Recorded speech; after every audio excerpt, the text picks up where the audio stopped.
Assalamualaikum warahmatullahi wabarakatuh. Perkenalkan, nama saya Muhammad Nuril Kamim dengan NPM 2351145. Di sini saya akan menjelaskan berbagai konsep dasar ilmu hukum, perkembangan hukum, dan realisasinya atau relevansinya di kehidupan sehari-hari. Yang pertama, apa sih pengantar ilmu hukum? Definisi atau pengertian pengantar ilmu hukum adalah suatu mata kuliah ilmu hukum yang mempelajari dasar atau pokok ilmu hukum sebagai dasar pemahaman awal dan pedoman untuk memahami cabang-cabang ilmu hukum. Menurut Profesor Sacipto Raharjo, ilmu hukum adalah sebuah ilmu pengetahuan yang mempelajari dan menelaah hukum, di mana objek kajiannya yaitu hukum itu sendiri. Lalu, apa sih tujuan mempelajari ilmu hukum? Tujuan mempelajari ilmu hukum yaitu untuk memahami dasar ilmu hukum, sistematika hukum yang digunakan oleh suatu negara, dan mengetahui aturan-aturan hukum yang dibuat dan berkembang di masyarakat, lalu melaksanakan aturan-aturan tersebut dengan sepenuh hati. Hukum dapat diartikan sebagai aturan, namun pengertian hukum sangatlah luas karena hukum berkembang dari masa ke masa. Jadi, pengertian hukum itu sendiri dari zaman Plato, Yunani kuno, hingga menurut ahli lainnya, hingga zaman sekarang, pengungkapan atau pengertian hukum tersebut sangatlah berbeda-beda. Jadi, hukum bisa kita artikan sebagai sekumpulan aturan yang hidup dan berkembang di masyarakat untuk mengatur pola perilaku masyarakat secara luas agar tidak terjadi kekacauan. Bisa kita bayangkan teman-teman, semisal jika suatu negara atau suatu lingkungan masyarakat tidak ada hukum yang berlaku. Mereka bisa saja melakukan perbuatan-perbuatan sesuka hati mereka tanpa mempertimbangkan perbuatan itu positif ataupun negatif, karena tidak ada aturan yang melarang dan membatasi perilaku mereka. Namun, jika ini berkelanjutan dengan jangka panjang, akan mengalami kekacauan atau bahkan mengalami perpecahan. Maka dari itu, perlu adanya hukum yang mengatur untuk mengatur pola perilaku mereka. Dari contoh peristiwa yang tadi, bisa kita simpulkan bahwa fungsi hukum adalah yang pertama, untuk mengatur dan melindungi pola interaksi manusia. Yang kedua, sebagai alat ketertiban masyarakat. Yang ketiga adalah sarana dalam mewujudkan lingkungan yang sejahtera. Selanjutnya, saya akan membahas tentang perkembangan hukum. Perkembangan hukum berawal dari zaman Yunani kuno. Tokoh yang sangat fenomenal pada masa kekaisaran Yunani adalah Plato dan muridnya yaitu Aristoteles. Plato sebenarnya juga mendapatkan banyak pengaruh dari gurunya, yaitu Socrates.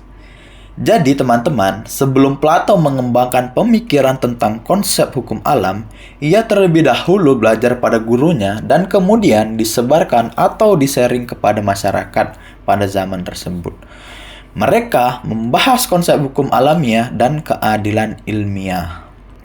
Plato juga mengemukakan gagasannya bahwa tujuan utama dari suatu masyarakat adalah berdasarkan pada akal dan nalar manusia. Kemudian, Plato juga menetapkan dasar pemikiran keadilan dan negara hukum yang mempengaruhi perkembangan selanjutnya. Zaman selanjutnya yaitu pada zaman Romawi. Hukum Romawi memberi impact besar pada hukum dunia sekarang, terutama bagian negara Eropa. Kemudian, Kaisar Justinianus mengkodifikasikan hukum Corpus Juris Civilis, yang dimana sekarang sebagai dasar hukum perdata di negara bagian Eropa. Selanjutnya, pada abad pertengahan, yang berperan penting dalam penegakan hukum pada zaman pertengahan ini adalah gereja dan peradilan agama setempat yang mengatur hak dan kewajiban individu atas dasar ketetapan pemahaman kepada Tuhanlah yang memiliki hukum yang adil dan kuat. Selanjutnya, pada zaman Renaissance. Pada zaman ini, terjadi pemisahan antara hukum dan pahaman agama, sehingga terbentuk kedaulatan hukum dan hak asasi manusia.